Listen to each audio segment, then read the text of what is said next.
No? How do you spell it?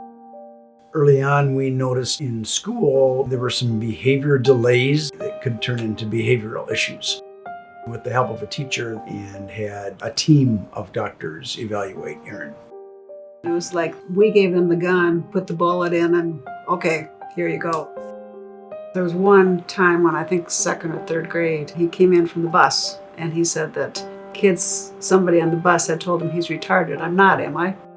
This was a reality. It was like, this is not going to change. This is, who he is.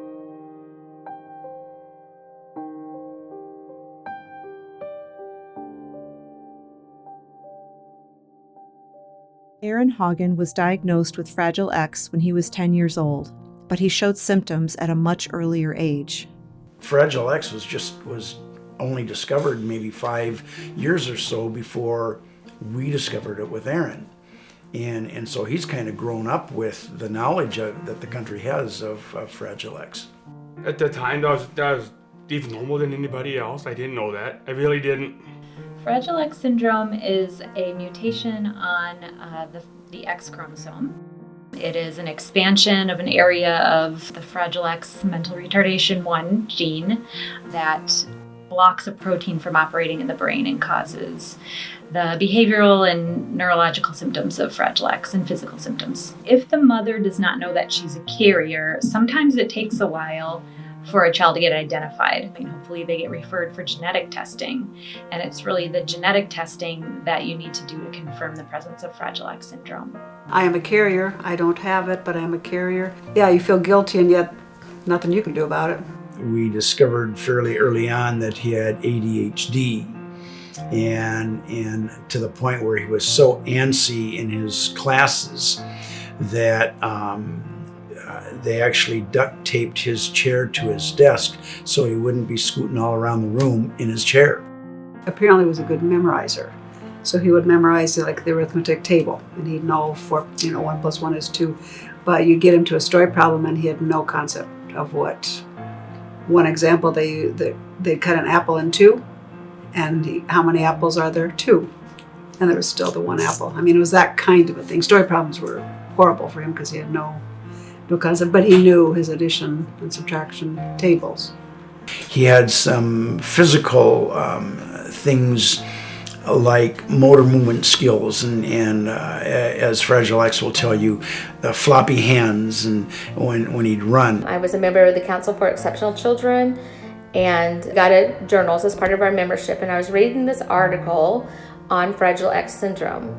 And as I was reading it, I kept picturing Aaron. I made a copy of the article, and at a parent-teacher conference, I just kind of handed the article to them and said, I think you might find this article interesting, and I kind of left it at that. With the help of a teacher, then we went to the University of Kansas Medical Center and had a team of doctors evaluate Aaron. There were 5 of them.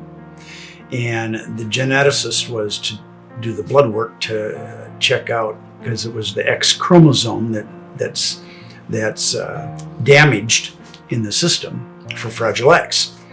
And so they all went through that and did a lot of different tests, both asking him questions, working with him on things, looking at his small and large motor movement skills, as well as his ADHD.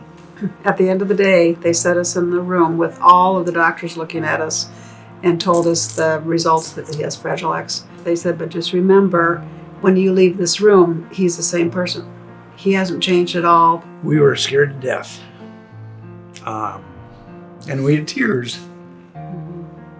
It was hard to hear about your son that won't have the same future that we had dreamed for him before that. And yet his future has become way more than that. And I think the other part of Fragile X, autism, is part of on the spectrum. And he's a very good memory still. He memorizes telephone numbers, he gets, license plates. That's always been the case. He'll know stuff that we don't know. It seemed the Hagens were settling into a new normal routine with Aaron's Fragile X, but it wasn't long until the new normal was disrupted by tragic news. At age 16, Aaron was diagnosed with cancer. It was lymphoma, large B cell, and it was in his knee. He was in PE and was having trouble running. They were running around the track and he was having trouble keeping up because his knee hurt. And so we went to an orthopedic doctor who recommended that he have a knee scan? And that he do physical therapy, which was the worst thing that he could have done. So we had a whole summer of excruciating pain. He said it felt like there was needles in his knee, and it was one of those summers we don't want to go back to. And they did an MRI, and he had cancer and was in a wheelchair after that. Was not supposed to be walking, which is what we were doing at the orthopedic. So it was one of those awful, awful diagnoses. At that point, his femur, just above his knee, was totally surrounded by cancer. And his leg, because he was still in growing mode, his leg grew out at a 45-degree angle. After this diagnosis, Aaron spent some time in the hospital. During this difficult time, his family and friends were there to support him. I was in college at the time at Wartburg, and I had suite mates, his friends, and we were all aware of his situation. And so a bunch of us took a picture where we left a space in the middle, like it could be a picture for him. It made me really feel special. I know as soon as you did, I did not know she's just gonna blow the picture up and put me in there. I did not know that. I looked at it and I'm going, this is special. My own picture of your sister and all of her roommates, and me, I was in the middle. I'm like, wow. He didn't know you're supposed to get sick from chemo, and so he didn't. But his attitude was so good, and they were thinking maybe it was the not knowing that helped, because he didn't have pre-knowledge. Everybody knows you get sick with chemo. He anticipated, he would like to have been in the hallway watching everybody go by. He was just Mr. Social. If you have cancer, just believe in the power of prayer. It really works. Prayer always helps you through it. If you believe in Jesus, you believe in prayer, I say just believe in it. It works. So that's how me get through my stuff. I believe in it. Yeah, pray a lot. Aaron survived cancer not only once, but twice. A few years later, another mass was discovered in his thigh, and he endured treatment again. With a positive attitude, strong faith, and football, Aaron persevered. Aaron and several of his friends were very interested in sports, so I tried to build a relationship with them by incorporating sports into some of our activities. During football season, I was a big Chiefs fan, so we would talk about who the Chiefs were playing. I had a classroom globe.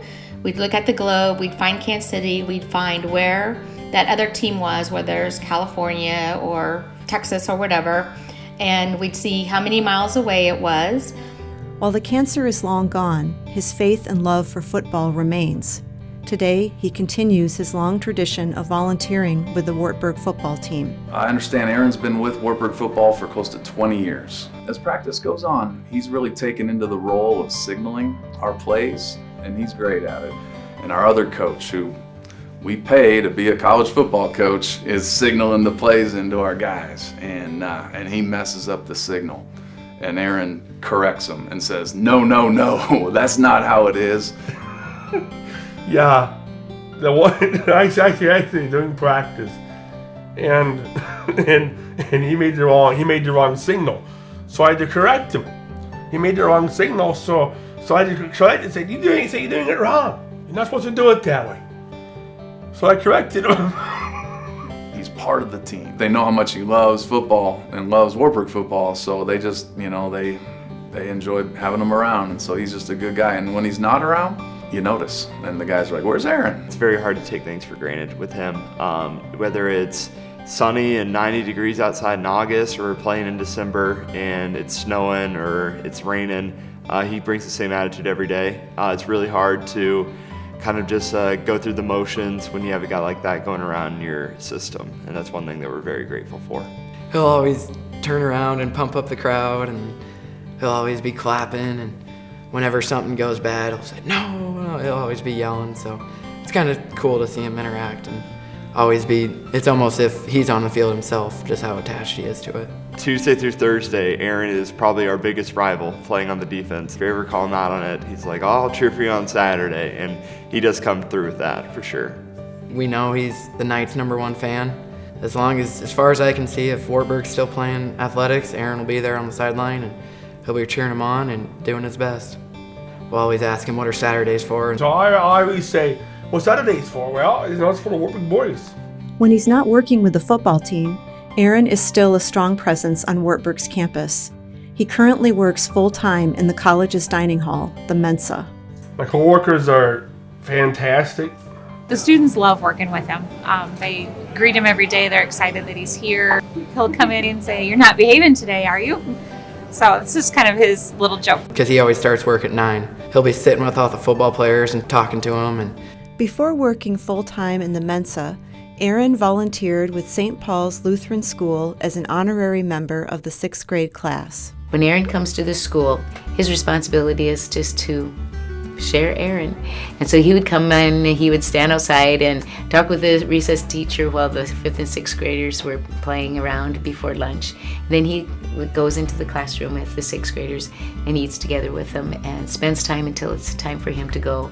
Aaron has since maintained his close relationship with St. Paul's. He recently made a surprise visit to the students. I think the students just look at him as somebody else to build a relationship with. Because they've had those interactions with Aaron, hopefully they can go out and see if they see somebody that looks different or talks different or acts different, that they don't let that stop them from getting to know them. You know, one of the things that I love about watching the Haugans is their lives are in a routine around Aaron, but they made life normal. Their life is normal, and Aaron's a part of that normalcy. And what they show and living their life so fully is such a model to other people. Today, Aaron is living a fulfilling life by volunteering and working full-time in the Mensa. With the support of his parents, he also lives independently in his own apartment. Society should take a picture of Waverly, Iowa. It's a great community. They recognize special needs, and they're very caring and loving about that, and help bring them into the community and encourage that and love them and everything else. My favorite thing is, and everybody at Wartburg knows, that when Aaron is on the sidelines at football games, right as that ball is going to be a touchdown, he's the first one that puts up his arms. And maybe that is so indicative of Aaron's life. It's been a victory.